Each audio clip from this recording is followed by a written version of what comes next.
Hello everyone, this is Mihira, aka MC Aquila. I am the creator of the Triforce of Power Legend of Zelda fan comic and Moonblast, a Pokemon fan comic. And I am also the co-writer of the Winter's Blight YA fantasy series.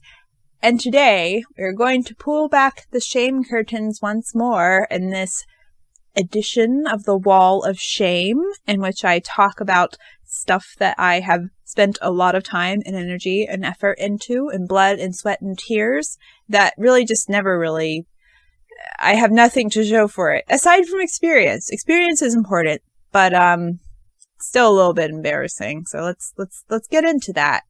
And it should be fun, because a part of me still does like even like the oldest, most cringy stuff I'm going to talk about, because, you know, it's nostalgic. It's very nostalgic. And I feel like it's also nice to like look back on where you've come from, because you can be like, wow, I might not be where I really want to be, but at least I'm not there anymore, so that's pretty great. So yeah. So today we're going to do the second edition of The Silent World and Frozen Tides, my sci-fi fantasy dystopian duology. And it was very Final Fantasy VII inspired and also Kingdom Hearts inspired. And oh my goodness, I made some very bad choices in regards to how to use that inspiration. So let's talk about these babies. Let's start with the guy. He had the most amazing name. It was Elif, which was life, but with the E at the end moved to the beginning. That's how you can tell he's just the best character ever. My goodness. And life, you know, that concept had nothing to do with him. It didn't have anything to do with him as a person or who he was as a character or the themes of the story or anything. I was just like, this sounds like a cool name. Let's do that. That is how it happened. So, Elif is the third child in a set of triplets. His siblings are Lonn and Mint, and they are both jerks. And he was separated from them, not at birth, but like, I guess they were probably around like 2 or 3 years old. He was kidnapped by an evil science corporation and held by that science corporation. No reason for this that makes any sense was ever given in the story. It was just a thing that happened. And that's pretty much all that there is to say about it. I wanted for him to be held captive inside of the evil science corporation. And I was like, well, I don't just want him to be in there being traumatized by experiments like Shahal was. So I recently watched The Truman Show for the first time, and I also recently saw the playthrough of Kingdom Hearts 2, which recently came out. And wow, Roxas has the saddest story. I wonder if I can combine Roxas's experience with being in the virtual Twilight Town with The Truman Show. So, thus, Elif was in not a virtual town, but like a real town physically, like The Truman Show, in which he was interacting with like robots, like an entire town of androids. And the only other real person was Deora, the girl here, and she knew that they were androids. Or maybe they were like hallucinations or holograms, but they interacted them like they were like real substantial, you know, physical people. So I don't think I ever really decided on how that worked looking back on it. Anyways, so like they're in this real physical space that is like the size of a decently big coast town like The Truman Show. And there are several pretty cute scenes where they're like on the beach and talking about water and the ocean and water magic. They can both use water magic, and that is a point in which they bond. They actually had kind of I couldn't write romance. I'm still, not exactly a romance writer, But, you know, they're still pretty cute. They-ho. So, yeah, but, okay, so the problem here is that this entire town, which is, you know, if you've seen the Truman Show, like, it's supposed to be, like, about that size in regards to, like, the scope of things. It's inside of the corporation, Evil Science Corporation's main headquarters. I don't think I fully grasped in my head how big that was. Because at the end of the first book, whenever they are escaping, this giant headquarter corporation place is flying. It's like a giant flying fortress. And like, I mean, in a world that has magic, I guess that could happen. But in my head, whenever I'm writing, when I was writing this, I did not account for how big it should be. So yeah, that didn't really, I was dumb. I was dumb and I didn't know what I was doing, and I didn't know how to map out how big things were. Either that or I just really didn't care to do it. And the other thing is that, like, okay, why did the Evil Science Corporation devote a significant chunk of their main building to this one person, well, and Deora, so these two people, to give them this, like, full, big, virtual, physical town with water? Water's heavy, and they're flying around with this fake ocean in them, in this fake town.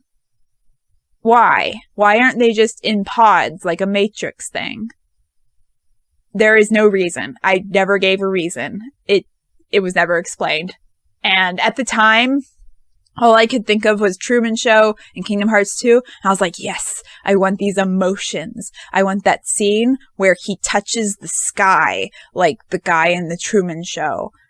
But now I just look back on it, I'm like, I thought that this scientific corporation was supposed to be smart, but this just makes them look like a bunch of idiots. So yeah, that is a very easy early writer mistake where you do something because, like, it sounds cool or it feels like you want the feels that go with this, you know? And that's what you're focused on. At least this is how it worked for me. I was so focused on that like, I didn't stop to think about, like, maybe this doesn't really make any sense. But, c'est la vie. My readers surprisingly did not call me out on that. I think they were just being very kind because, yeah, it was pretty weird. But anywho, I think that they also watched the Truman Show. So maybe they were like, oh, inspo, and were swept away with that. I don't know. So, yeah, so their backstory makes no sense. Elif he had a temper. That was his main personality trait, was that he had a temper. And then he grew out of it as he had some character development. And then he became, like, a nice guy, which sounds kind of bland, but, like, everyone else in this story was either, like, really mean or kind of just apathetic, like Shahal. So, like, him just being genuinely a pretty nice guy actually did define his character in a way that was semi-interesting. And it made it easier to root for him and Deora's little romance. Deora is, and I'm sorry if I'm mispronouncing that. I totally probably am. Deora is a water spirit. She is part of the big Marvel Cinematic Egyptology myth universe thing that I covered in the previous video, where they needed a water spirit to destroy the sun eating or sky eating or whatever snake Apep. I'm mispronouncing that too, probably. But anyways, so she is a water spirit, and now I had another spirit in the story. Shahal was a wind spirit, as I covered in the previous video. And that actually came up in his story. Deora, being a water spirit, does not come up in her story. So it was just kind of pointless, like, that she was the water spirit, which is actually kind of a bummer. So it's like, if you're going to have a character who is not human, like these, well, semi-human, whatever they are, humanoid. Well, they're all humanoids. Anyways, she's not like the rest of them. She's special. She's a water spirit. She's an elemental spirit in this corporeal body, which is a very different experience than how the spirits. Corporeal, maybe that's not the right word. Anyways, spirits usually don't have bodies in this, including the elemental spirits. So she's in a body. That's very different. There was a lot I could have done there, and I did not do it. So that was just kind of a waste. I mean, I probably would not have done it well, but I'm pretty sure I would have had fun doing it. Though, on the other hand, because I did not make that an important part of her story and her character, I could salvage her better. If I was to try to revamp this story, I could much more easily integrate her into the world, and because I wouldn't be having to rewrite things based on her being a water spirit. But I think that at the time, if I had explored her being a spirit more, I probably would have had more fun with it. But anyways, she is also like Elif. She's just a pretty nice person. She hates Lonn, but Lonn is awful, and he's kind of, I mentioned that like he uses flirting to like hide him being like sad because he murdered a bunch of people, and burnt Shahal's village to the ground. But Deora also realizes that Lonn also just kind of distrusts women. He's just a jerk like that. So she naturally doesn't like him either. And like, good. Like, he deserves it. So yeah, they never really get along. That was fun to write. And yeah, so she was probably the most defined character because she actually had like a real relationship of sorts with everyone else in the main cast.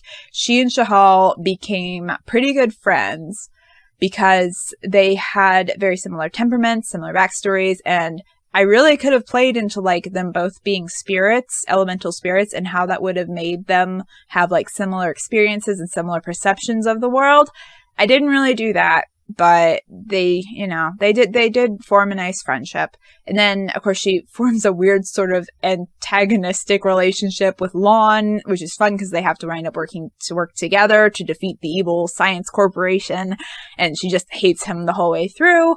And then, of course, she has a cute little budding romance with Elif, and it persists because they leave this fake Truman Show world and go into the real world, which is like this perpetual winter quasi-dystopian, very lightly cyberpunk sort of place. And it's very different for them because they were living in like what was a fake beach town that was stuck in like, I don't know, Renaissance or something like that.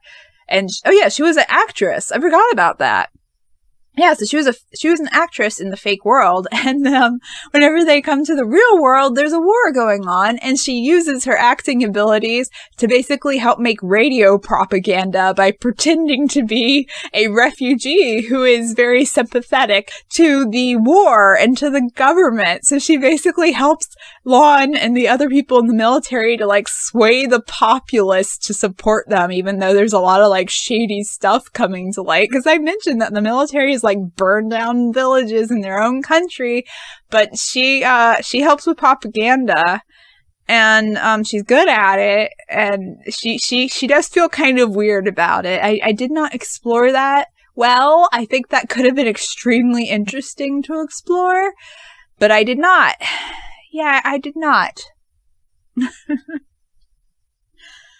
But anywho, so I think that Elif and Deora were more fun to read about, in my personal opinion, because they actually had some character motivation and character growth. And in book 2, whenever they were in the real world in book 2 and they were learning about it, they had this fun fish out of water thing. Like, I remember writing the scene where like they see a train for the first time and they have to get on a train and they're like, what the heck is this? So like, just things like that. It was really fun. And so they were pretty good. The main problem, if I was trying to make these books into something now, is that Elif spent the vast majority of his life, like 18 years out of his 20 years of existence, in the fake town. So if that was like a Matrix kind of thing, where it didn't really happen, then I don't think he'd be very healthy, and he wouldn't have very strong magic because he never would have been able to practice with it in real life. But, so like, you know, they wouldn't have been able to escape the evil science corporation because they did that by using their magic very effectively. It was very dramatic because they got separated, and oh, that was fun to write. It was very dramatic. Oh my goodness. And, yeah, so that wouldn't work. And they joined the war. They joined the army informally. And that wouldn't happen because they wouldn't be very healthy. You know, they wouldn't be strong enough. So, yeah. And then, of course, there's the option of them growing up in the evil science corporation, similar to how Shahal did. But then they would basically be scarred by their experiences in the evil science corporation because they do not treat their subjects very well. So they would be different. They would have a lot more baggage. I mean, they still have baggage, obviously. And their whole world was a lie that makes literally no sense. But at least they had some sort of semblance of normalcy and were not being constantly experimented on and constantly manipulated and gaslit and just all these terrible things that Shahal was lucky enough to go through because I love him so much.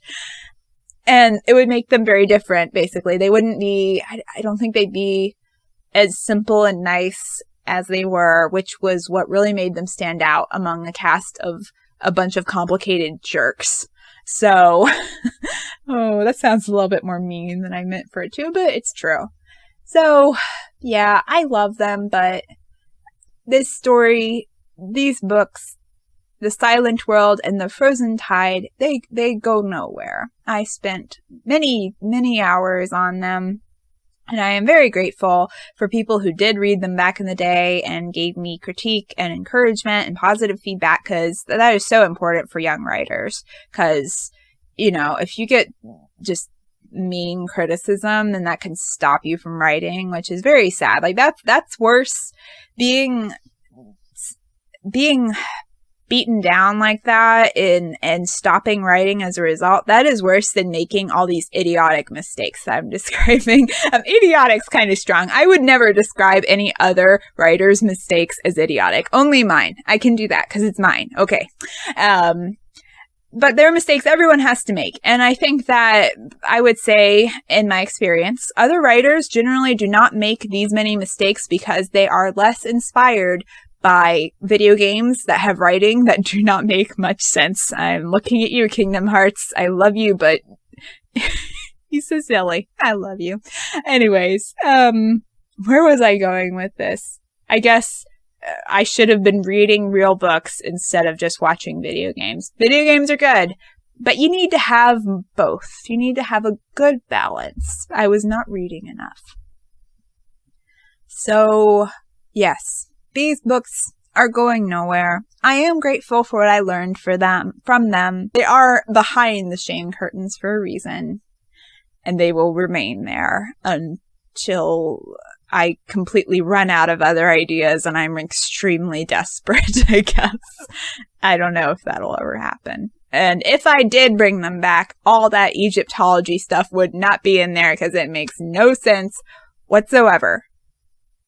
The only thing I would really want to bring back is that at the end of the second book, there is a scene where they basically freeze the entire ocean and then they are separated and they have to find each other. And there is this scene where I think it was Lonn is exploring basically these big frozen waves. It was fun to write. The imagery was beautiful. It was bizarre. It was lovely.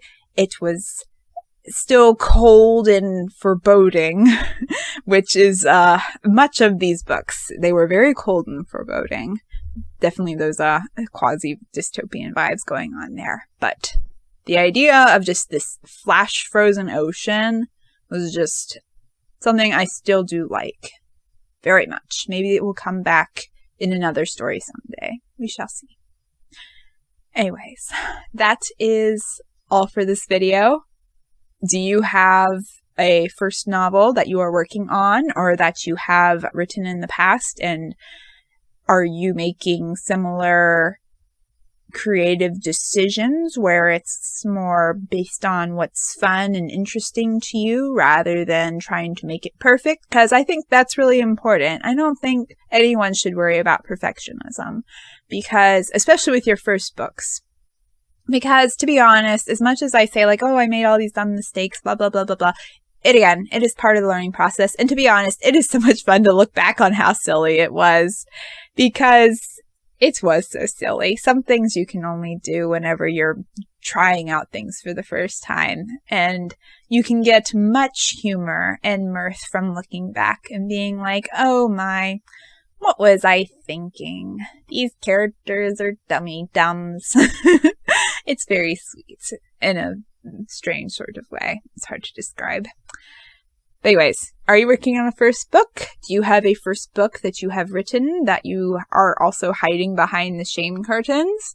Or was it pretty good and you were better prepared to write novels than I was, and you are able to be turning it into something? Maybe you are publishing it or you have published it. That would be pretty dang awesome. Comment down below and let me know. And I will talk to y'all later. Bye-bye.